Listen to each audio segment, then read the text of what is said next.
गुमशुदा आवाज़ समीर वर्मा। एक समय की बात है, एक छोटे से गांव में एक अजीब सी बात होती थी।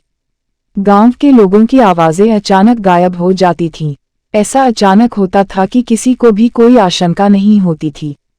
गांव के बच्चे, बड़े और बुजुर्ग सभी के साथ यह होता।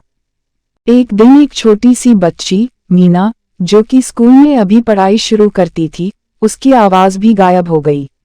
उसने स्कूल में अपनी टीचर से कुछ पूछने की कोशिश की, लेकिन टीचर को कुछ सुनाई नहीं दिया। बिल्कुल ऐसा लगा जैसे मीना की आवाज़ ही नहीं है।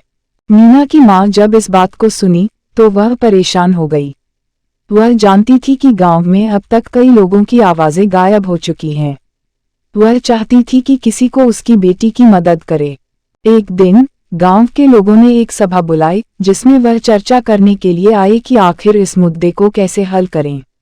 सभा में सबसे बुजुर्ग व्यक्ति, बाबा रामदेव, सभी को एक कहानी सुनाने लगे। वह कहानी एक पुराने झरने की थी, जो कि गांव के पास बहता था। झरने का पानी बहुत ही शुद्ध और चमकदार होता था। गांव के लोग मानते थे कि झरने का पानी में चमत्कारिक शक्ति होती है। लेकिन किसी ने झरने की शक्ति का दुरुपयोग किया, जिसके कारण झरने ने अपनी शक्ति छिपा ली। बाबा रामदेव ने सभी को सलाह दी कि वे सब मिलकर झरने के पास जाएं और उसकी शक्ति से माफी मांगें। वह मानते थे कि यदि वे झरने से सच्ची दिल से माफी मांगेंगे तो वह उनकी मदद करेगा। गांव के सभी लोग झरने के पास गए और वहां पर पूजा अर्चना की। उस दिन की शाम झरना फिर से चमकने लगा और उसका पानी फिर से चमकदार हो गया। धीरे धीरे गांव के लोगों की आवाज़ें वापस आने लगीं। सबसे पहले मीना की आवाज़ वापस आई, फिर बाकी लोगों की आवाज़ें भी लौट आईं। गांव वाले बहुत खुश हुए और उन्होंने बाबा रामदेव का धन्यवाद किया।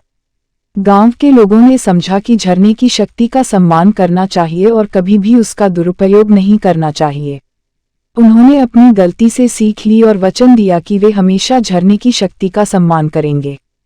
समय बीतता गया और मीना बड़ी होती गई। उसने अपनी आवाज़ का सही उपयोग करते हुए अपने गांव के लिए बहुत काम किया।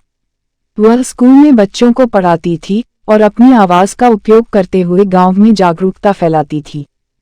गांव के लोग अब समझ गए थे कि आवाज़ एक कीमती उपहार है, जिसका दुरुपयोग नहीं करना चाहिए। वे सभी मिलकर अब एक सुखद और सफल जीवन बिता रहे थे। और यह सब कुछ गुमशुदा आवाज़ों की वापसी के बाद से ही हुआ था।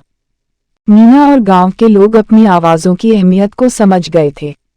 उन्हें अब पता था कि संवेदनशीलता और समर्पण के साथ अपनी आवाज़ का सही उपयोग करना हर किसी के लिए बेहतर है।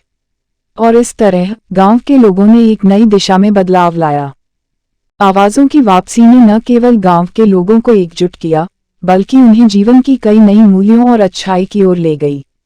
इस कहानी से हमें यह सीख मिलती है कि अपनी क्षमताओं और उपहारों का सही उपयोग करना हमें सफलता और खुशियां दिला सकता है। मीना और गांव के लोग अपनी जिंदगी में सदैव गुमशुदा आवाज़ों की यात्रा को याद रखते थे। वे अपनी आवाज़ की शक्ति को समझते थे और उसका सम्मान करते थे। गांव वालों ने इस अनूठी घटना के बाद से एक सशक्त और संवेदनशील समुदाय बनाया, जिसमें सभी एक दूसरे की सहायता के लिए हमेशा तैयार थे।